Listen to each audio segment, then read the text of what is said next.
Good evening. Restructuring of Canadian mayors and municipalities under the auspices of the United Nations began in 1992.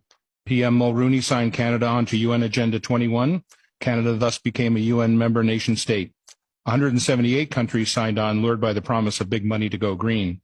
By 2000, countries, including Canada, were being governed by directions of the UN, G7, G20, World Economic Forum, and World Health Organization, to name some. Every organization named is a foreign-based NGO, non-governmental organization, and every member of all these organizations is unelected. Parliamentary procedures for law changes weren't followed. In 1994, a municipal primer was issued to all local towns outlining how they were to restructure their governments.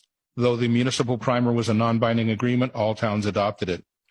Our public officials, the mayor and councillors of that day, were partnered with a private corporation, the Corporation of the Town of Aurora, who appointed a chief administrative officer who helped implement the global agenda instead of a local one.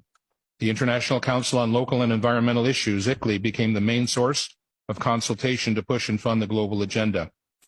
We remind you that the World Economic Forum and the United Nations signed a strategic partnership framework in 2019 to jointly accelerate the implementation of the 2030 Agenda for Sustainable Development. This is the same World Economic Forum whose chairman, Klaus Schwab, famously declared, "You will own nothing and be happy." This is the same Klaus Schwab who, referring to Canadian Prime Minister Justin Trudeau, boasted, "We have penetrated more than half of his cabinet." We would ask Mayor Maracas and the councillors, why should the citizens of Aurora bow down to the intrusive dictates of an unelected foreign entity? The fact is we should not, and we will not.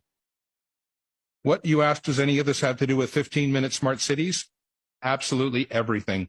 SMART, S for surveillance, M for monitoring, A for analysis, R for reporting, and T for technology.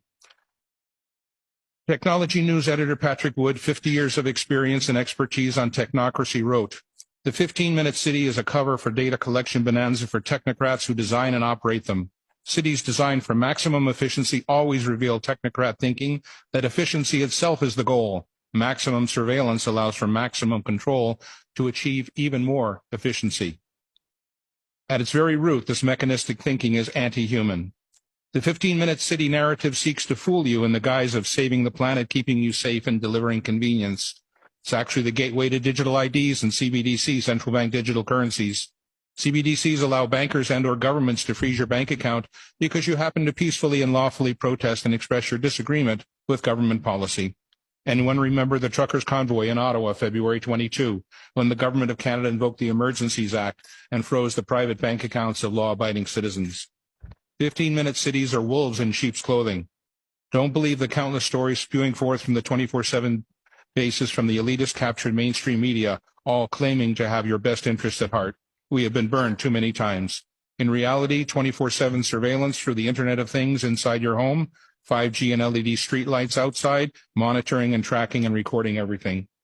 Implementation of exclusion zones and geofencing to restrict movement and travel. Ability to control behaviors through military-directed energy technologies. Property and car ownership to be outlawed. Evictions from farms and rural areas to gather people into cities. Digital passports being promulgated by the UN, World Economic Forum, and the World Health Organization are in the final stages of planning and implementation.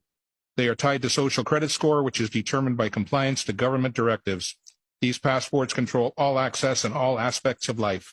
Digital currency is being implemented to end cash and monitor all your spending. Your digital currency will be turned off or on depending on your compliance score. UBI, Universal Basic Income, is a state-controlled allowance forcing compliance by restricting access to food, money, services, and education. All of the above will enable climate lockdowns to be implemented easily, arbitrarily, and indefinitely. The real agenda of 15-minute smart cities is to monitor and control everyone and everything. In summary, in the coming days, Council will receive an electronic info packet which will contain the text of this delegation and other items. We, the citizens of Aurora, wish to enter into a meaningful, respectful dialogue with our elected members of Council on this complex, important issue. A key framework of that dialogue is a list of questions posed to Council. Can Council explicitly guarantee that citizens will be remained free to travel as is their right under the Charter of Rights and Freedoms? Can Council guarantee not to restrict access to essential services, medical care, bank accounts, government pensions, utilities? Most importantly, we, the citizens of Aurora, need to have the conversation with Council about exiting their non-binding agreement with the private for-profit entity known as the Corporation of the Town of Aurora. We need to turn back the page to a simpler time when open, transparent municipal government serving its citizens and working in their best interests ruled the day. We are your equal partners on this journey. Thank you.